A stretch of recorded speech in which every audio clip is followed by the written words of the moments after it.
మనం ఒక కుమారుని నడిచింది. మొదటి గ్రంథము యెషయా గ్రంథము 9వ అధ్యాయము వచనము 1 నుంచి 6 వరకు. యెషయా గ్రంథము 9వ అధ్యాయము 1 నుంచి 6 వరకు. ఇంకెట్టి విచారము లేదు. ప్రభు పూర్వము సెగూలోను నఫ్తాలి మండలములను అవమానమున ముంచెను. కానీ భవిష్యత్తులో అతడి ప్రాంతములకు కీర్తి తెచ్చును. మధ్యధార సముద్రము నుండి యోర్దానుకు ఆ వలిదేవు వరకు అన్యజాతి వారు వసించు. గలిలయ రాష్ట్రం వరకు ప్రదేశములను కీర్తిని బడియుడు. చీకటిలో నడుచు జనులు పెద్ద వెలుగును చూచిరి. గాఢాంధకారం కమ్మిన కావున వసించు ప్రజల మీద జ్యోతి ప్రకాశించేది. ప్రభు నీ జాతిని విస్తరింపజేసింది. వారిని సంతోష చిత్తులు భావించింది. కోతకాలమున ప్రజలు సందర్శించినట్లుగా కొల్ల సొమ్ము పంచుకుని వారు ప్రమోదం చెందినట్లుగా ఆ ప్రజలు నీ సమక్షమున ఆనందించుడు. నీవు వారి మెడ మీద కాడిని విడగొట్టితివి. వారి భుజముల మీద దండలు ముక్కలు చేసితివి. నీవు పూర్వము మిథ్యానీయులను ఓడించినట్లుగా మీ ప్రజలను పీడించు వారిని ఓడించితివి. వారి మీదికి దాడి చేయి శత్రు సైన్యముల చెప్పులు నెత్తురులో తలసిన దుస్తులు అగ్నిలో భస్మమగును. మనకు ఒక శిశువు జన్మించెను, మనం ఒక కుమారుని నడిచింది.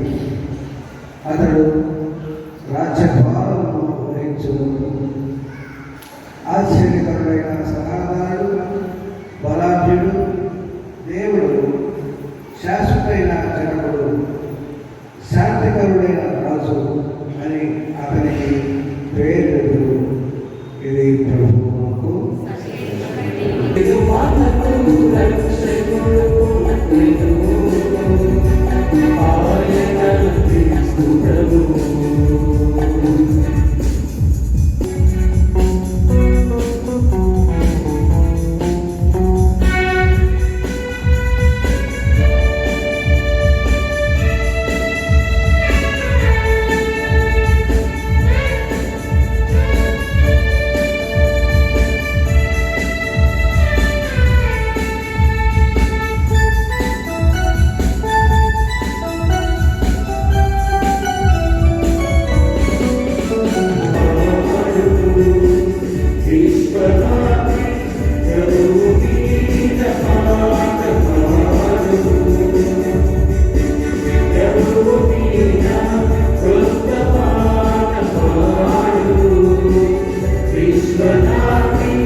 రెండవ అధ్యాయము పరిశుద్ధ వచనములు 11 నుండి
అధ్యాయము పరిశుద్ధ వచనములు 1 నుండి 14 వరకు.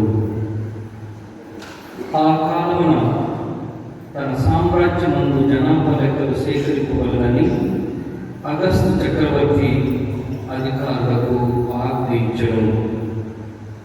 ఈ మొదటి జనాభా లెక్కల సేకరణ కురేనియా సిరియా మండలాధిపతిగా ఉన్న కాలమున జరిగెను.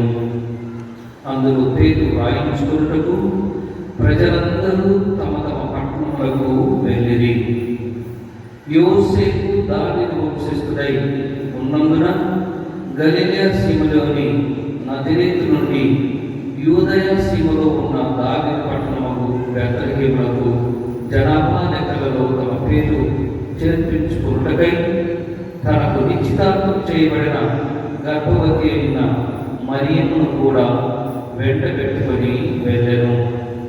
వారు అతడు ఉన్నప్పుడు మరియమ్మకు ప్రసవ కాలము సమీపించెను. మరియమ్మ తన తొలిచూలు కుమారుని కని పొత్తి గుడలలో చుట్టి పశువుల తొట్టులో పరుండబెట్టెను. ఏదైనా వారికి సత్రములో చోటు లేకుండెను. ఆ ప్రాంతమున గొర్రెల కాపరులు రాత్రివేళ పనులు గొర్రెల మందలను కాయచుండిరి. దేవదూత వారి ఎదుట ప్రత్యక్షమాయెను.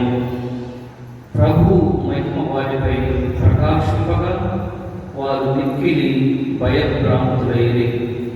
దేవదూత వారితో ఇట్లనెను, మీరు భయపడవలదు. సమస్త ప్రజలకు పరమానందము కలిగించు శుభ సమాచారమును మీకు వినిపించెదను. నేను దావీదు నగరమున మీకు ఒక రక్షకుడు పుట్టెను. ఆయన క్రీస్తు ప్రభువు. శిశువు పొత్తి గుడలలో చుట్టబడి పశువుల తొట్టులో పరుండబెట్టబడి ఉండుట మీరు చూచెదరు. ఇదే మీకు ఆనవాలు అని పలికెను. వెంటనే ఆ దేవదూతతో పరలోక దూతల సమూహము ప్రత్యక్షమై సర్వేశ్వరుని ఇట్లు స్తుతించెను. మహోన్నత స్థలములో సర్వేశ్వరుని మహిమ, భూలోకమున ఆయన అనుగ్రహములకు పాత్రులకు వారికి శాంతి కలుగునుగాక అని పాడిని.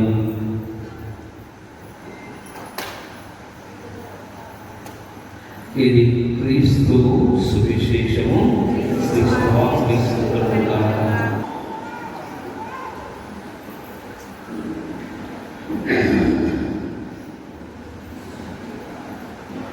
యేసు క్రీస్తు ప్రభువునందు ప్రియులకు సహోదరి సహోదరులారా,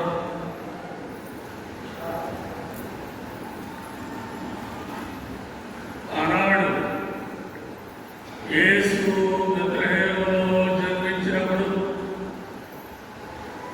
దేవదూత గొర్రెల కాపరులకు ఇచ్చినటువంటి సందేశం సమస్త ప్రజలకు పరమానందము కలిగించు శుభ సమాచారం నీకు వినిపించెదను. నేడు దావీదు నగరమున మీకు ఒక రక్షకుడు పుట్టెను. ఆయన క్రీస్తు ప్రభువు. ప్రియమైన సహోదరి సహోదరులారా, యేసు జననం కేవలం మనకు మాత్రమే కాదు, క్రైస్తవులకు మాత్రమే కాదు, మానవులందరూ పరమానందాన్ని కలిగిస్తున్నాయి. దేవదూత ఆ శుభ సమాచారాన్ని అందించింది. యేసు జననం పరమానందాన్ని కలిగించేటువంటి జననం. దాన్ని మనం లోతుగా గ్రహించాలంటే ఉదాహరణగా ఒక గొప్ప వ్యక్తి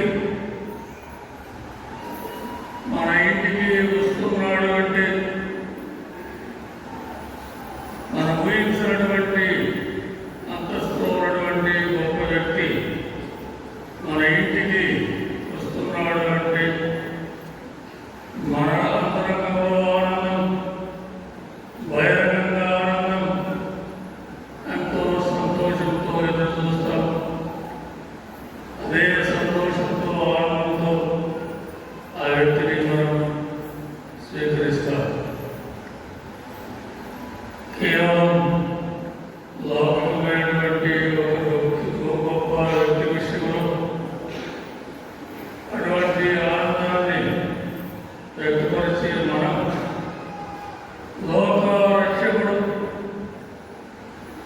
మానందరకు రక్షకుడు, మరో ప్రతి ఒక్కరికి రక్షకుడు, మన ఆత్మాత్మిక ఆధ్యాత్మిక జీవితానికి రక్షకుడు, భౌతిక జీవితానికి రక్షకుడు, మానవ జీవితానికి రక్షకుడు, మన మధ్యకు, మన ఇంటికి, మన జీవితాలకు చేస్తున్నాడంటే మనం ఎంతగా సంతోషించాలో ఊహించాలి. అటువంటి సంతోషాన్ని ఈ పండుగ దినాన మనం స్వీకరించి మన హృదయంలో, మన జీవితంలో, మన కుటుంబంలో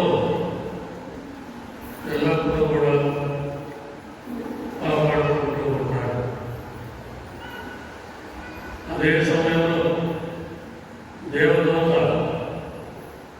ఇంకొక విషయాన్ని కూడా ఆ గొర్రె కావడకు తెలియజేసింది. అదేమన్నా మహోన్నత స్థలంలో సర్వేశ్వరునికి మహిమ, భూలోకమున ఆయన అనుగ్రహం పొందుతున్న వారికి శాంతి కలుగుగాక. ఒక ప్రక్క క్రీస్తు జననం మానవ జీవితానికి ఆనందాన్ని కలిగించే జననం, అదే సమయంలో మరో ప్రక్క మన జీవితానికి శాంతిని సమకూర్చేటువంటి జననం. శాంతి ఇబ్రూ భాషలో షాలోమ్ అంటారు. అనగా తాత్కాలికమైనటువంటి సమాధానం కాదు, సకల ఆశీర్వాదంతో కూడినటువంటి శాంతి, ఆంతరంగికమైనటువంటి శాంతి, దైనందిన జీవితానికి సంబంధించినటువంటి శాంతి. అటువంటి శాంతిని యేసు మనకు ప్రసాదించడానికి మన మధ్యకు చేస్తున్నాడు. ప్రియమైన సహోదరి సహోదరులారా,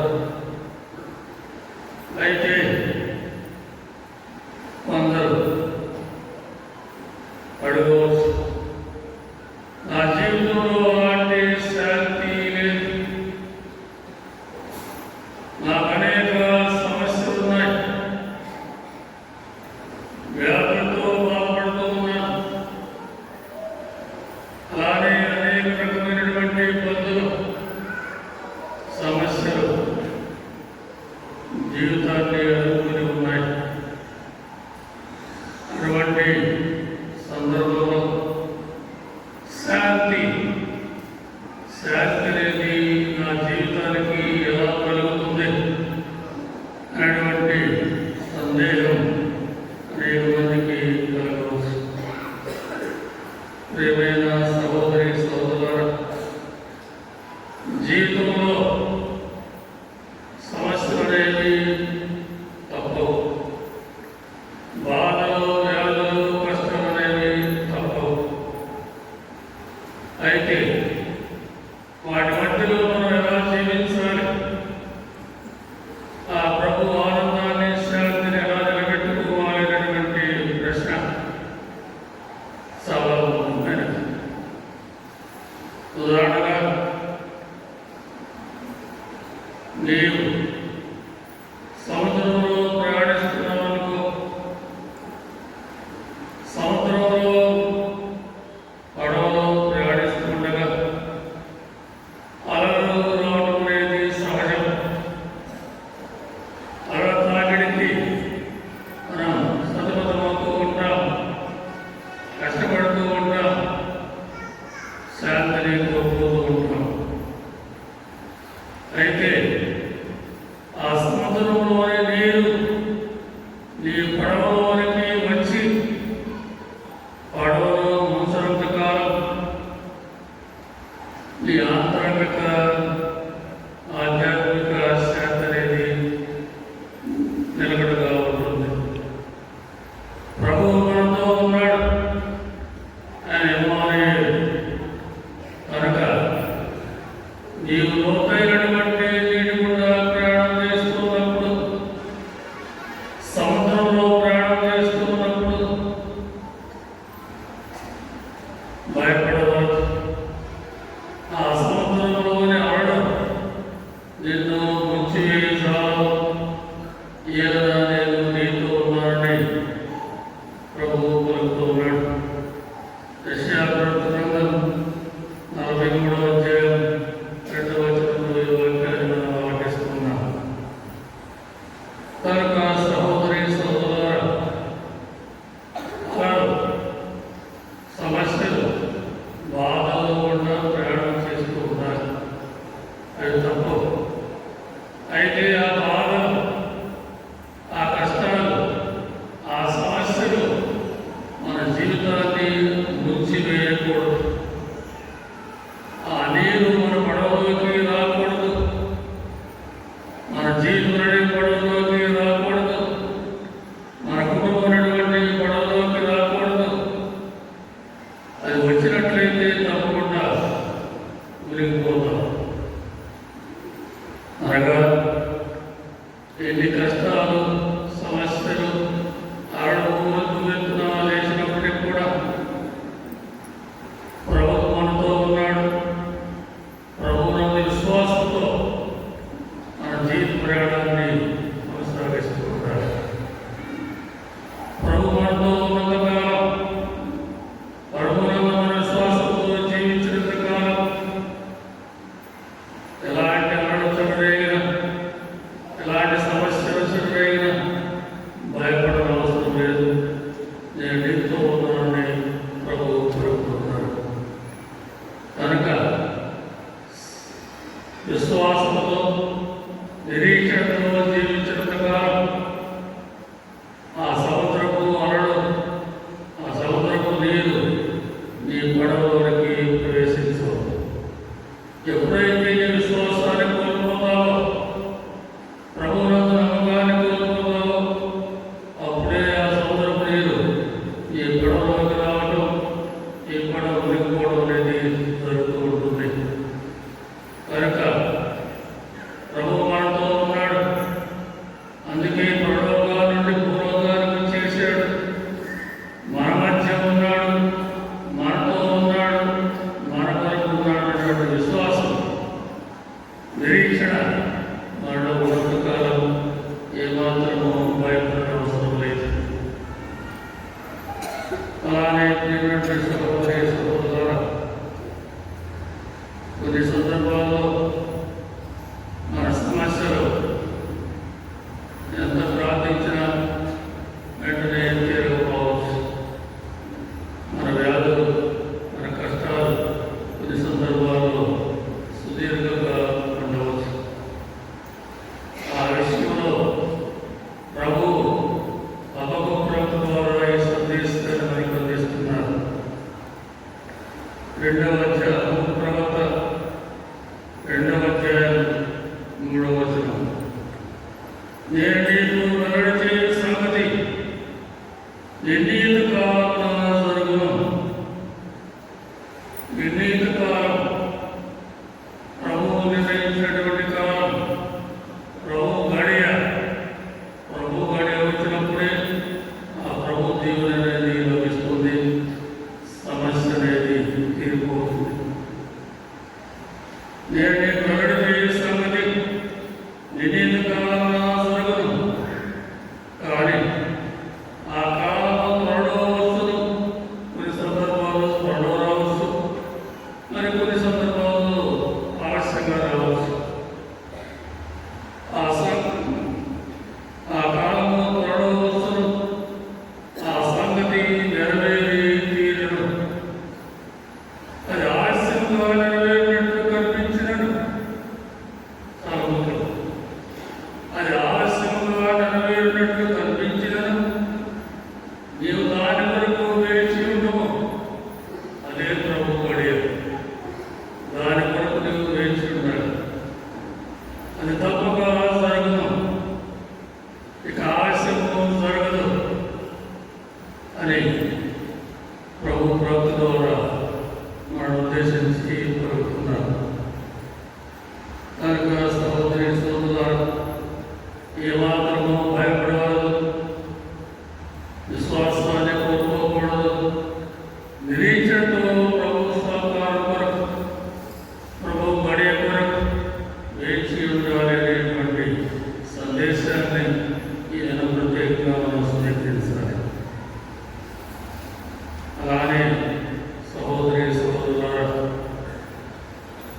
ప్రభు నీ ఇంటిలోనికి రావాలని వేస్తున్నారు.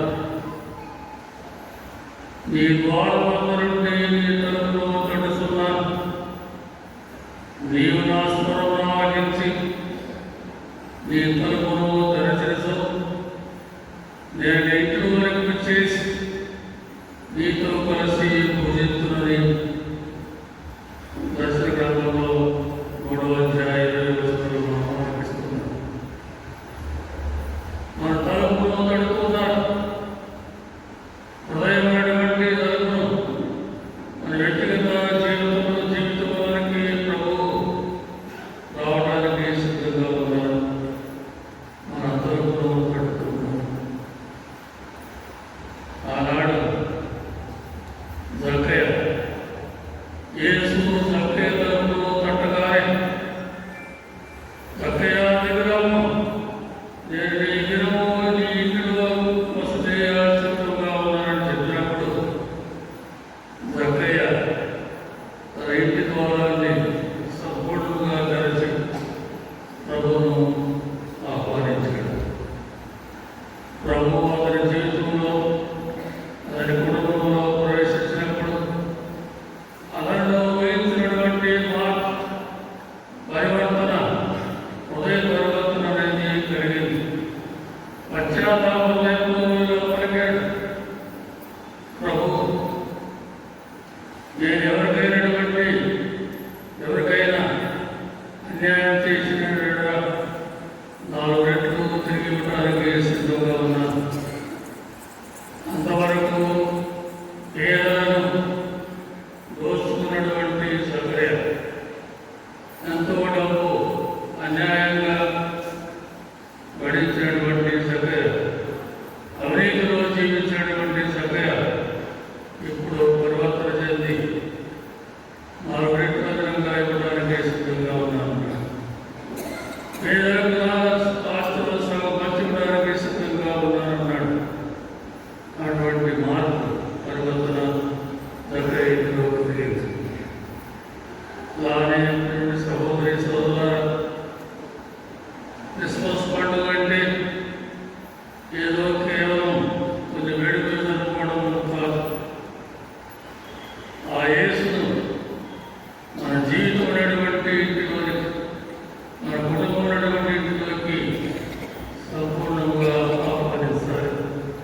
అప్పుడే ఆయన ఆశీర్వాదం, ఆయన దీవెనలు, ఆయన శాంతి మనకు పుష్కలంగా లభిస్తూ ఉంటాయి. ఉదాహరణగా ఎవరైనా ఒక వ్యక్తి పెద్దగా మనకు పరిచయం లేనటువంటి వ్యక్తి మన ఇంటికి వచ్చిన యెడల ద్వారం కొద్దిగా తెరిచి ఆ వ్యక్తి ఎవరో చూసి ఏం కావాలని అడుగుతాం. ఆ వ్యక్తి విషయాన్ని చెప్పినప్పుడు ఏదో సమాధానం చెప్పి పంపిస్తూ ఉంటాం. అలా కాక మనకి ఇంకా కొంచెం పరిచయం ఉన్నటువంటి వ్యక్తి మన ఇంటి ద్వారాన్ని కట్టినప్పుడు మనం ఆ ద్వారాన్ని ఇంకా ఎక్కువగా తెరిచి ఆ వ్యక్తితో ఆ ద్వారం వద్దనే మాట్లాడి పంపించేస్తూ ఉంటాం. అలాగాక మరో వ్యక్తి, మనకెంతో సన్నిహితుడైనటువంటి వ్యక్తి, చాలా పరిచయమైనటువంటి వ్యక్తి మన ఇంటికి వచ్చినప్పుడు మన ద్వారాన్ని పూర్తిగా తెరిచి మన ఇంటిలోకి ఆహ్వానించి కూర్చోబెట్టి సంభాషించి అతి సంస్కారాలు చేసుకుంటాం. కనుక ఏదైనా యేసు మన తలుపును తడుతూ ఉన్నాడు. నీవు నీ తలుపును ఎంతవరకు తెరవడానికి సిద్ధంగా ఉన్నావు?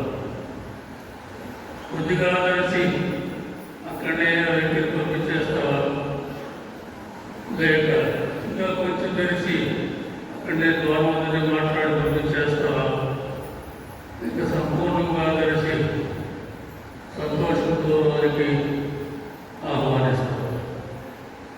యేసు విషయంలో మనం ఎలా వ్యవహరిస్తున్నాం అని మనం మనం ప్రశ్నించుకోవాలి.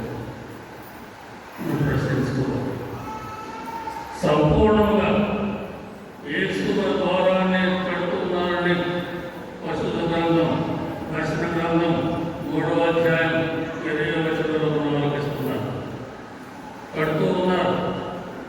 కొందరు కొద్దిగా మాత్రమే తెరుస్తారు, మరికొందరు ఇంకొంచెం ఎక్కువ తెరుస్తారు.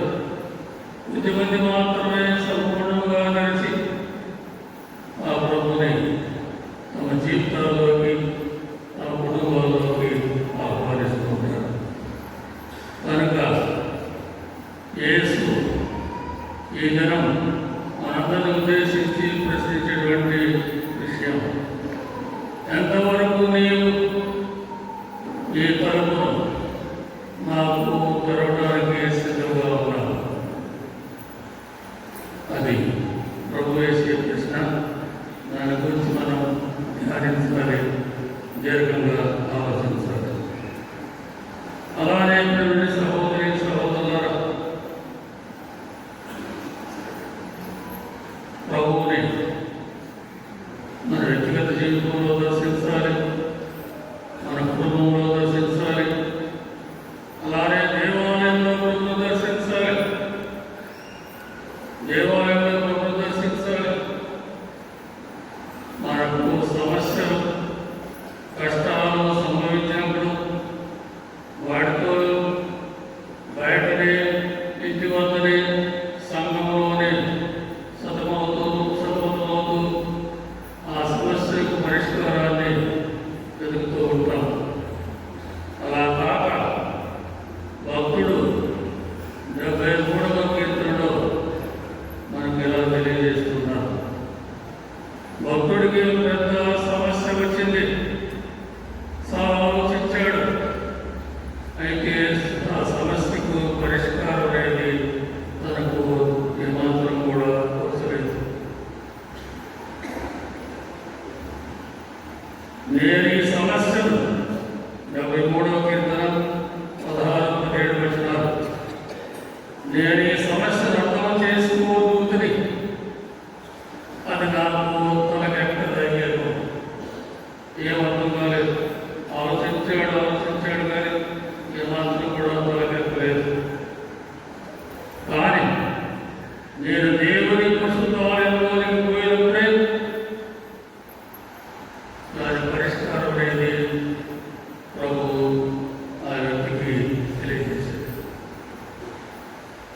అనగా ఈ భక్తుడు తన సమస్యను ప్రభువు చేతిలో పెట్టాడు. ప్రభువు చేతిలో పెట్టినప్పుడు సమస్యకు పరిష్కారం అనేది దొరికింది. అంతవరకు అతనికి పరిష్కారం దొరకలేదు. కనుక సహోదరి సహోదరులారా, దేవాలయంలో ప్రభువును దర్శించాలి. చాలా ముఖ్యమైనటువంటి విషయం. ఎన్నో వేడుకలు జరుగుతూ ఉంటాం. వాటన్నిటిలో ముఖ్యమైనది ప్రభుని దర్శించడం, మన సమస్యలను బాధలను ప్రభు చేతిలో ఉంచడం, ప్రభు దీవెనను పరిష్కారాలు మనం స్వీకరించుకునే విషయం చాలా చాలా ముఖ్యమైనది. ప్రియమైనటువంటి సహోదరి సహోదరులారా, దేవాలయంలో ప్రభు దర్శించడం, కుటుంబంలో ప్రభు దర్శించడం, వ్యక్తిగత జీవితంలో ప్రభు దర్శించడం, అలానే పేదల్లో దేవుని దర్శించాలని బైబిల్ గ్రంథం పదే పదే బోధిస్తుంది. ఈ మధ్య ఉన్నటువంటి పేదల ప్రభుని దర్శించాలి, ప్రభుని ఆదరించాలి. అందుకే మత్తయి సువార్త 25వ అధ్యాయంలో 34-36 వచనాల్లో ఇలా ఆలకిస్తున్నాం. నేను ఆకలిగొన్నప్పుడు మీరు నాకు ఆహారం ఇచ్చితిరి, దప్పిగొన్నప్పుడు నాకు ఆహారం తీర్చితిరి, నేను పరదేశినప్పుడు నన్ను పరామర్శించితిరి, వస్త్రహీనుడైనప్పుడు నాకు వస్త్రం ఇచ్చితిరి, చెరసాలలో ఉన్నప్పుడు చూడవచ్చుతిరి. ఈ విధంగా పేదల విషయంలో ప్రభువు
శ్రీపుర ఫ్రాన్సిస్ వారు, సెయింట్ ఫ్రాన్సిస్ ఆఫ్ అసిసి వారి జీవితంలో ఒక సంఘటన. ఒకరోజు వారు కాలినడకన ప్రయాణమైపోతూ ఉన్నారు. అకస్మాత్తుగా ఒక కుష్ఠరోగి ఎదురయ్యాడు. ఆ కుష్ఠరోగితో చాలా బాధపడుతూ ఉన్నాడు. చాలా నిరుపేదతో జీవిస్తున్నాడు. ఆ కుష్ఠరోగిని ఫ్రాన్సిస్ చూసినప్పుడు వెంటనే అతన్ని సమీపించి అతన్ని కౌగిలించుకున్నాడు. ఆ విధంగా ప్రేమతో అతన్ని కౌగిలించుకున్నప్పుడు యేసు ముఖం ఆ కుష్ఠరోగిలో ఫ్రాన్సిస్కు కనిపించింది. అది కుష్ఠరోగి ముఖం కాదు, యేసు ముఖమే ఆ కుష్ఠరోగిలో ఫ్రాన్సిస్కు కనిపించినట్టుగా మన జీవిత చరిత్రలో తెలియజేశాడు. అనగా ప్రభు పేదలో నిర్భాగ్యంలో ఉన్నాడనేటువంటి విషయాన్ని ఈ సంఘటన ద్వారా మనం గ్రహించాలి. అలానే మరొక సంఘటన, పునీత మార్టిన్ అనేటువంటి వ్యక్తి తన జీవితకాలంలో ఒక సోల్జర్, ఒక యోధుడుగా జీవించాడు. ఒకరోజు గుర్రం పైన ప్రయాణం అయిపోతూ ఉన్నాడు. సాధారణంగా యోధులకు వెనక భుజాల పైన ఒక పెద్ద వస్త్రం అనేది ఉంటుంది. యోధులకు సంబంధించినటువంటి పెద్ద వస్త్రం. ఆ విధంగా ప్రయాణం అయిపోతుండగా గుర్రం మీద అకస్మాత్తుగా ఒకడు ఎదురయ్యాడు. సరితో ఉరుకుతూ ఉన్నాడు. చాలా చాలా పెద్దవాడు, తప్పుకోవడానికి ఏమీ లేదు. చలికాలం, ఆ దేశంలో విపరీతమైనటువంటి చలి. ఫ్రాన్స్ దేశంలో జరిగింది. చలితో ఉనికిపోతూ ఉన్నాడు. అప్పుడు మార్టిన్ తన వదిలినటువంటి కత్తిని చూసి తన భుజాలపై ఉన్నటువంటి పెద్ద వస్త్రాన్ని సగానికి చింపి కోసి తనతో పడుకున్నటువంటి ఆ పేదవాడికి ఇచ్చాడు. ఆ పేదవాడు వస్త్రాన్ని స్వీకరించి కప్పుకున్నాడు. ఆ రాత్రి మార్టిన్ ఒక దృశ్యాన్ని కళ్ళలో చూశాడు. పేదవారికి తన వస్త్రాన్ని ఇచ్చినటువంటి ఆ వస్త్రంతో యేసుప్రభువే ఆ వస్త్రాన్ని కప్పుకొని ఆయనకు దర్శనమిచ్చాడు. ఆ వస్త్రం యేసుప్రభు కప్పుకొని ఆయన కల్పించాడు. అనగా నీవు ఆ పేదవారికి చేసినటువంటి సత్కార్యం, ఈ ఉపకారం నాకు చేసినట్లేనటువంటి విషయాన్ని ప్రభువు ఆ రాత్రి మార్టిన్ గారికి తెలియజేశారు. తద్వారా మనందరూ కూడా ఆ విషయాన్ని బోధిస్తున్నారు. కనుక విరాళాలిస్తూ ఉంటాం, అనేక విధాలా సహకరిస్తూ ఉంటాం. అయితే ఈ జూబ్లీ సంవత్సరంలో బాబు గారు మరి ముఖ్యంగా నిర్భాగ్యుల పట్ల, పేదల పట్ల మన సహకారాన్ని అందించాలి. వారిని ప్రభుని చూసి ఆదరించాలి. ప్రభుని చూడటం అలవర్చుకోవాలి.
జయించబడి విశ్వాసం ప్రకటించడం పరలోకము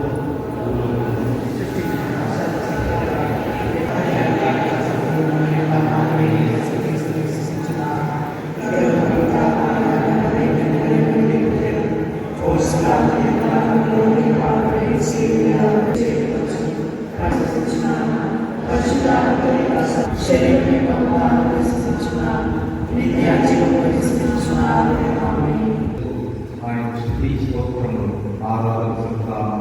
అదేవిధంగా మన హృదయంలో హృదయాంతరాలంలో ఉన్న మన తలంపులను అవసరాలను ప్రభువును నిర్వహిస్తాము.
సర్వదారి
ఈ కృతజ్ఞతాచరణ వేసి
ఇది విశ్వాస రహస్యము.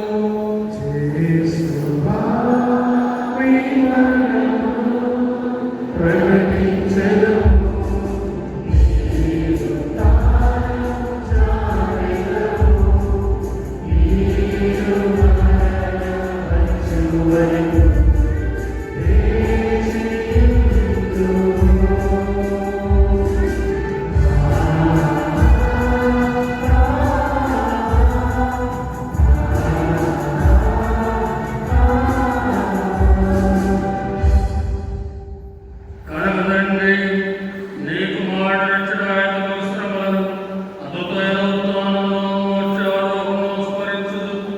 అతని మరణావించి నిద్ర చూసమయం ఈ పవిత్ర శీలపడి ఎంతో నీకు అర్పించున్నాము. నీ పవిత్ర శిరస్సు యొక్క కార్యములు నీతో వెచ్చింపబడుతున్నాము. అనుమడం ద్వారా నీకు సఖ్యపరిచిన నీకు బాటపడి స్వీకరింపు. నీవు దర్శన వ్యక్తులతో పోషింపబడి పవిత్రాత్మతో నింపబడి అతని ఎంతో ఏక శరీరము ఏక మనసు కలిగినట్లుగా దయచూపు. క్రీస్తు ప్రభువే మమ్మల్ని ప్రత్యర్థముగా రూపొందించిన కాక మీ నిండుకునే పునీతులతోనూ ముఖ్యంగా పవిత్ర కన్యయు దేవమాత అయిన మరియమ్మతోనూ పునీత జోజెఫ్ గారితోనూ ధన్యులైన నీ అపోస్తలులతోనూ వేద సాక్షులతోనూ సకల పునీతులతో పాటు మోక్ష భాగ్యమునకు వారసులను చేయి. ఏలయన వీరి విజ్ఞాపన ప్రార్థనల నిరవధిక సహాయంపై మేము ఆధారపడి ఉన్నాము.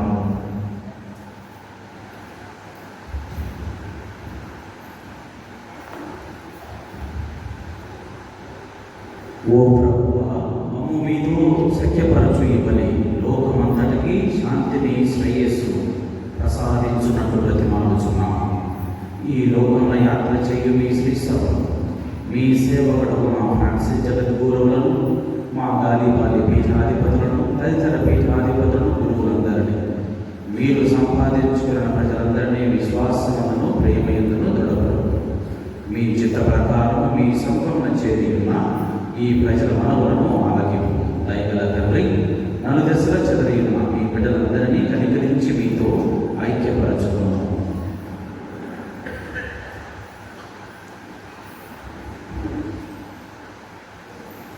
చనిపోయిన మా సహోదరి సహోదరులు, నీ ప్రేమయందు ఈ లోకంలో వెళ్ళిన వారందరినీ దయతో మీ రాజ్యంలో చేర్చుకును. మేము నాచన చేరి నీ మహిమను వీక్షించుతూ నీ ఆనందమును పొందును కాక. మా ప్రభు అయిన క్రీస్తు ద్వారా మనవి చేయించున్నావు. అతని ద్వారా నీవు సకల మేలును ఈ లోకములకు దయచేయుచున్నావు.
ఇచ్చిన పరమోపదేశములను అనుసరించి ప్రార్థింప శాసింతము.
సర్వేశ్వరి కొరకున లోకం యొక్క పాపములను పరిహరించు వారా మాకు దయచూపండి.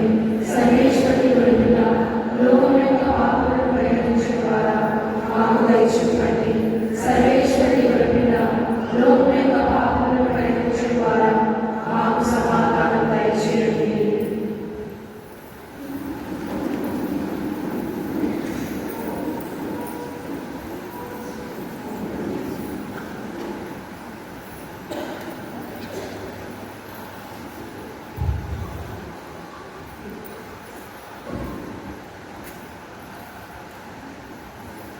ఇదిగో సర్వేశ్వరుని గొర్రెపిల్ల, ఇదిగో లోక పాపములను పరిహరించుటకు గొర్రెపిల్ల విందుకు పిలువబడిన వారు ధన్యులు.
ముద్దుల తనయుడు పరిశుద్ధ ఆత్మవలన జన్మించెను.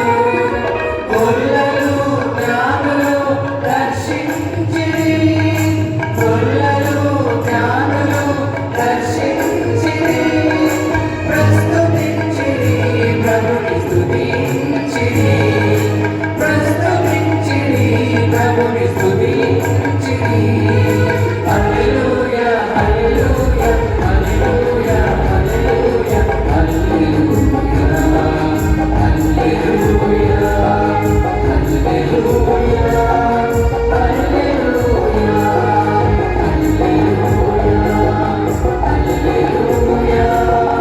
హల్లెలూయా. మన ప్రియతమ పూజ్యులు శ్రీకాంతులు గాలిపత్రులు ధర్మానికి రావటం, ఈ పవిత్రమైన పూజలు మనందరి కోసం అర్పించడం, మన కోసం ప్రార్థించడం, మరి వారికి మన యొక్క హృదయపూర్వకంగా తెలుపుకుంటూ ఏంటంటే నవంబర్ నెలలో మనము 40 సంవత్సరాలు శ్రీకాంతులై వారు సేవలు అందించారని శ్లాఘించాము, ఆనందపడ్డాము. మరి డిసెంబర్ 19వ తేదీన మన ప్రియతమ పీఠాధిపతులు గురువై 60 సంవత్సరాలు ముగించుకున్నటువంటి మేత్రాసనంలో మరియు మన కడప మేత్రాసనంలో 6 సంవత్సరాలు ఇక్కడ పూర్తి చేసుకున్నారు. 7వ సంవత్సరంలో వారు కాలేడారు. కాబట్టి ఈ శుభ సందర్భంలో మన తండ్రి గారిని మన కన్వీనర్ తరపున సంఘ పెద్దలందరూ కూడా వచ్చి షాలువాతో బోకేతో వారిని సన్మానించాలని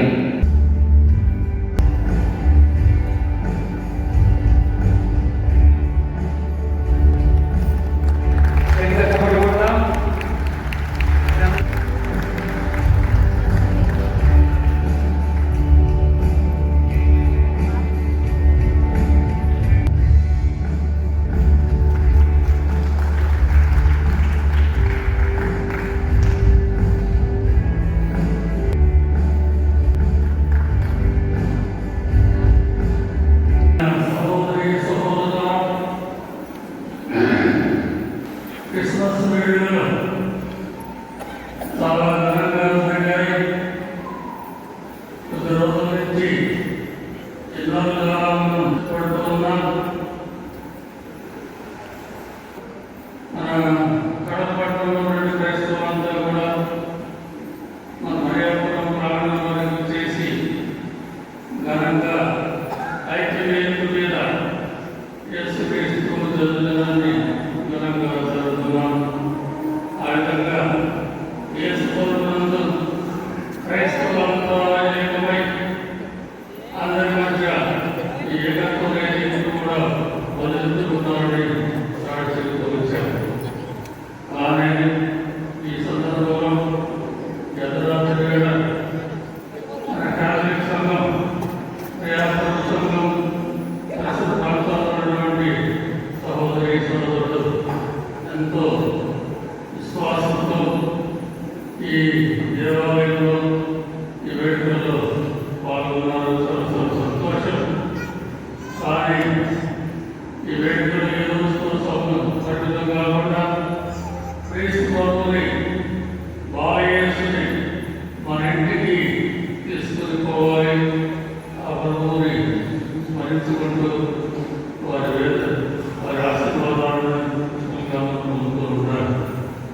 కానీ చాటకులు సహాయకులు చాలా కష్టపడి దేశీయంగా ప్రాణమంతా కూడా కలిగించి పండుగ వాతావరణాన్ని ఘనంగా సాగుతున్నారు.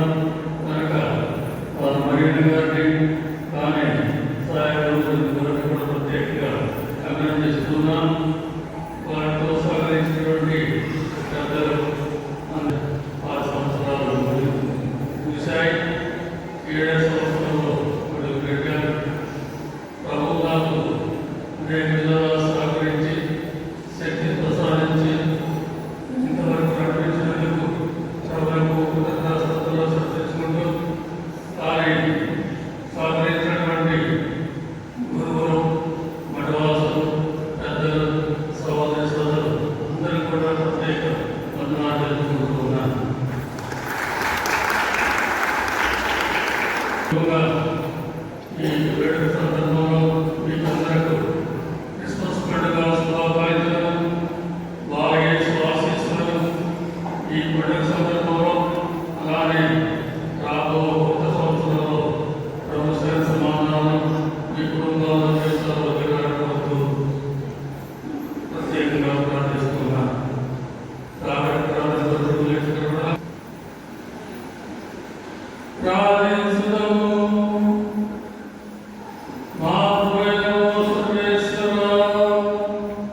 ముఖ్యంగా మనకు సహకారం అందించినటువంటి మన సహాయక విచారణ గురువులు, గుడిలో క్రీపు తయారు చేసినటువంటి నూగులు వారి యొక్క బృందము, వాయిక వెలుగుల వారి యొక్క బృందము, గాయక బృందం